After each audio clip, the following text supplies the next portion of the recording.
So this is it is bhai, this is epic. I think a semi-final should be played like this. Last 20 মিনিটের কথা বলেছি। First হাফের প্রথম 20 মিনিটটা football ছিল না, ইট ওয়াজ লাইক কি ডাব্লিউডাব্লিউ স্ম্যাকডাউন চলছিল। ওটা হতোই, আমি সারপ্রাইজ যে সেকেন্ড হাফে অতটা কিছু বাবাল হয়নি আর। বাট যেভাবে স্টার্ট হয়েছিল আমার মনে হয়েছিল দুটো রেড কার্ড অপেক্ষা করে আছে, দুটো রেড কার্ড অপেক্ষা করে ছিলই যদি ইংল্যান্ড গোলটা না করতো। কারণ ইংল্যান্ড যদি গোলটা না করতো এই আর্জেন্টিনা জাগতো না, আর যতক্ষণ ইংল্যান্ড গোলটা করেনি রেসপেক্টেডলি ততক্ষণ ইংল্যান্ড তবু খেলছিল ইংল্যান্ড। গোলটা করার পর তাদের দ্যাট টিপিক্যাল জার্মান কোচ, আমার বলতে খারাপ লাগে থমাস টুকেল, যে এ একজন ভাই hats off Argentina, no doubt the comeback of the tournament. ও কেপ ভার্দে ওই ম্যাচটা বা ইজিপ্টের ম্যাচটা আমি এর সামনে ধরবো না। সেমিফাইনাল ইজ এ ডিফারেন্ট, সেমিফাইনালে একটা আলাদা প্রেশার থাকে, আর সেখানে অপোনেন্টে ইংল্যান্ড, কোনো আতিপাতি টিম ছিল না, সেখানেই কামব্যাকটা। বাট যেভাবে থমাস টুকেল প্লেটে করে সাজিয়ে দিল না ম্যাচটা, যেভাবে সাজিয়ে দিল আর্জেন্টিনাকে, ভাই প্রথম কথা আমার একটা বন্ধু আমাকে 1-0 হওয়ার পর মেসেজ করেছিল যে আর্জেন্টিনা হারছে, ইংল্যান্ড জিতছে 1-0, একটা হাসি স্মাইলি দিয়েছিল। আমি তাকে বললাম যে ভাই মাঠে মেসি আছে, কম বছর আমরা মেসির খেলা দেখছি না, আর মেসি যখনই রাইট উইংয়ে শিফট করে গেছে তখনই আমি বুঝতে পেরেছি ভাই মাপা ক্রস করবে। আর সোজা কথা লাস্ট 20 মিনিটসে মানে স্কোর লাইন বলছে 2-1, ক্লোজ ফাইট, কোনো ক্লোজ ফাইট ছিল না। লাস্ট 20 মিনিটসে আর্জেন্টিনা যা ফুটবল খেলেছে, দুটো বারে, পিকফোর্ডের একটা ওয়ার্ল্ড কাপের বেস্ট সেভ, ওটা one of the best save, আর স্পেন্সার্সের বেস্ট ট্যাকেল ওয়ার্ল্ড কাপের ওটা, ওগুলো যদি আপনি হিসাব ধরেন এমনি আর্জেন্টিনা ম্যাচটা 4 গোলে জেতে। কারণ ইংল্যান্ড ছিল না ভাই, ফার্স্ট গোলটা হয়ে যাওয়ার পর ইংল্যান্ড ছিল না ম্যাচে, দে সিম্পলি খেলাটাই বন্ধ করে দিল। তারা ভাবলো ভাই এবার দাঁড়াই। থমাস টুকেল 4টে সেন্টার ব্যাক খেলিয়েছে লাস্টে, 4টে সেন্টার ব্যাক ডেকল্যান রাইসকে তুলে নিয়েছে, যেখানে এলিয়ট অ্যান্ডারসনের ইয়েলো কার্ড ছিল সেখানেও ডেকল্যান রাইসকে তুলে নিয়েছে, একমাত্র মিডফিল্ডার ইংল্যান্ডের যে মিডফিল্ডকে কন্ট্রোল করতে পারে, তাকে তুলে নিয়েছে। অ্যান্ড দেন সিম্পলি একটা ইনভিটেশন কার্ড পাঠালো, যখন ডেকল্যান রাইস বসলো একটা ইনভিটেশন কার্ড গেল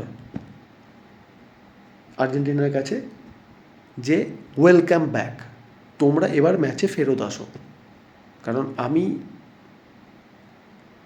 দেখিয়ে দিয়েছি আমি কতটা সাহসী ম্যানেজার। আপনার কাছে সাকা ছিল বেঞ্চে বসে,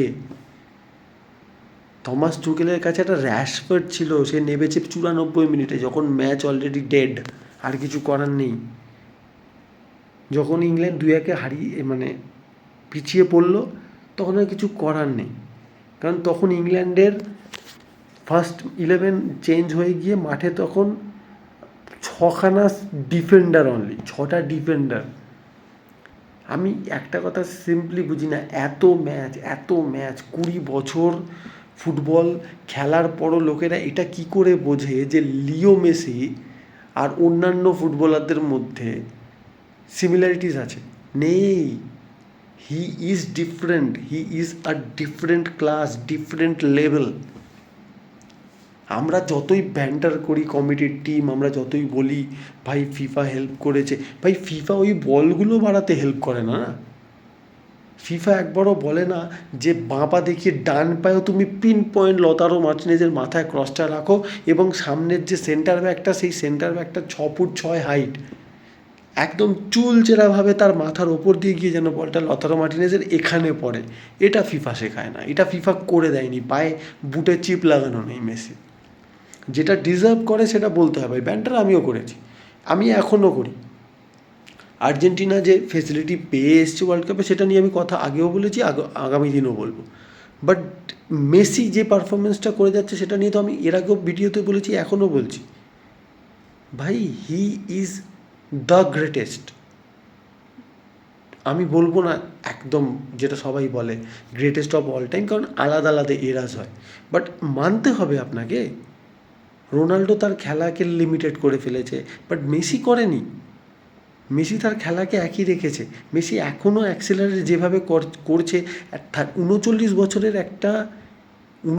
বছরের একটা সো কল্ড জার্নালিস্টরা বলছিল না ফিনিশড MLS খেলে, সেই মেসিকে আটকাতে গিয়ে আজকে হ্যারিকেন যেভাবে পড়লো, এলিয়ট অ্যান্ডারসনকে যেভাবে ফাউল করতে হলো, can you imagine we are witnessing something normal? না, নট পসিবল।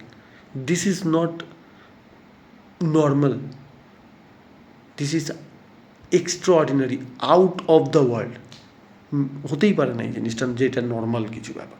আপনি এই জিনিস আগামী দিনে দেখবেন না, কখনো দেখবেন না এই জিনিস। এগুলো রেয়ার হয়ে যায়।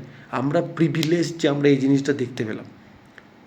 আর যে একটা কথা বলেছিল লাস্ট প্রেস কনফারেন্সে, দীপল বলেছিল না পরদেশ বলেছিল, আমার মনে নেই, দীপল বলেছিল আই থিঙ্ক, যে আমরা প্রাণ দিয়ে দেবো এই ম্যাচটাতে। তারা দিয়েছে ভাই, তারা দিয়েছে, and they deserve to play the final, they deserve to play the final. আর এবার স্পেন একটা আইডেন্টিটিক্যাল অপোনেন্ট পেল, একদম যেরম অপোনেন্ট স্পেন ডিজার্ভ করে। স্পেন ইংল্যান্ড ডিজার্ভ করতো না, প্রথম কথা। স্পেন এই ইংল্যান্ড ডিজার্ভই করতো না। আমরা ফুটবল সাপোর্টাররা এই ইংল্যান্ডকে ফাইনালে ডিজার্ভ করতাম না। It would have been a poor match. এবার ম্যাচ হবে। এবার কেন ম্যাচ হবে?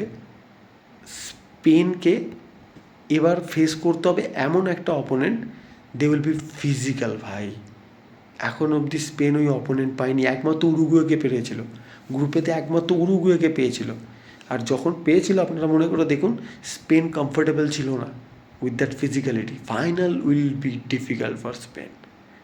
ইংল্যান্ড উঠলে আমি বলতাম এক পেসে ফাইনাল হতো, এবার আর হবে না। আজকের ম্যাচে কোনো ট্যাকটিক্যাল অ্যানালিসিস হতে পারে না, because it's all about those 11 players যারা হার মানবে না মেন্টালিটি নিয়ে মাঠে নেমেছে। যা খুশি হয়ে যেতে পারে। আর আমি একটা যেটা কথা বলছিলাম, যে আর্জেন্টিনা আর ইংল্যান্ড এই দুটো টিমই মোমেন্টসে খেলছিল গোটা ওয়ার্ল্ড কাপ। দেখুন আর্জেন্টিনা আজকেও তাই খেলেছে। আপনি গোটা ম্যাচেতে আপনি দেখবেন না যে একটা মানে কনসিস্টেন্টলি তারা ডমিনেট করেছে, বা খেলার মোমেন্টামকে তারাই কন্ট্রোল করেছে, তারাই ডিকটেট করেছে কালকে স্পেনের মতো, না, কক্ষনো না। বাট যে মোমেন্টসগুলো ক্রিয়েট হবে না, ওই মোমেন্টসে আর্জেন্টিনা বেরোবে, মোমেন্টসেই আর্জেন্টিনা বেরোলো। আর কে ক্রিয়েট করলো? মেসি। হ্যাটস অফ ভাই। আমরা যে জিনিসটা দেখছি সিম্পলি মানে উপভোগ করতে, হার্ডলি আর একটা ম্যাচ, ইউ নেভার নো। আমার মনে হয় না এরপর মেসি আর ন্যাশনাল টিমের সাথে কন্টিনিউ করবে, বাট যদি করে অবাক হওয়ার কিছু নেই, করতেই পারে। উইথ দ্য ফর্ম আর যেভাবে মেসি খেলছে, আমি অবাক হব না যদি ও আরেকটা ওয়ার্ল্ড কাপও খেলে নেয়। But this is extraordinary stuff ভাই, this is extraordinary stuff. আর্জেন্টিনার ফুটবলকে আপনি কোনো ট্যাকটিক্যাল অ্যানালিসিসে ভাগ করতেই পারবেন না। মানে এবছর যে ফুটবলটা আর্জেন্টিনা এখন যেটা খেললো, আজকে যেটা খেললো, এর কোনো ট্যাকটিক্যাল অ্যানালিসিস হতেই পারে না। জাস্ট সিম্পল থিং, হার না মানা জেদ, হার না মানা মানসিকতা, আর তার সাথে আপনি সবসময় বিলিভ করেন আপনার কাছে কে আছে। মেসি বিলিভ করেছে, গোটা টিমটা বিলিভ করে ভাই আমার কাছে কে আছে। গোটা আর্জেন্টিনা বিলিভ করে যখন আমরা প্রবলেমে পড়বো আমাদের বাঁচানোর জন্য কে আছে। আর যখন সে বিপদে পড়বে তাকে বাঁচানোর জন্য আমরা 10 জন আছি। আর এই কারণে আর্জেন্টিনা ব্যাক টু ব্যাক দুটো ওয়ার্ল্ড কাপ ফাইনাল খেলছে। অ্যান্ড এটাই ল্যাক করলো পর্তুগালের, যারা রোনাল্ডো ভার্সেস মেসি নিয়ে কথা বলেন। পর্তুগালের এই যে একটা জায়গায় ল্যাক করলো, যেটা আর্জেন্টিনা করে দেখালো। Congratulations Argentine supporters, you deserve to celebrate now. But এটাও বলছি, যদিও France Spain versus England, Spain versus Argentina নিয়ে ডিটেলসে ভিডিও তো করবে ওটা নিয়ে, but it will be a brilliant final, brilliant final. Bye guys, পরে ভিডিওতে দেখা হচ্ছে।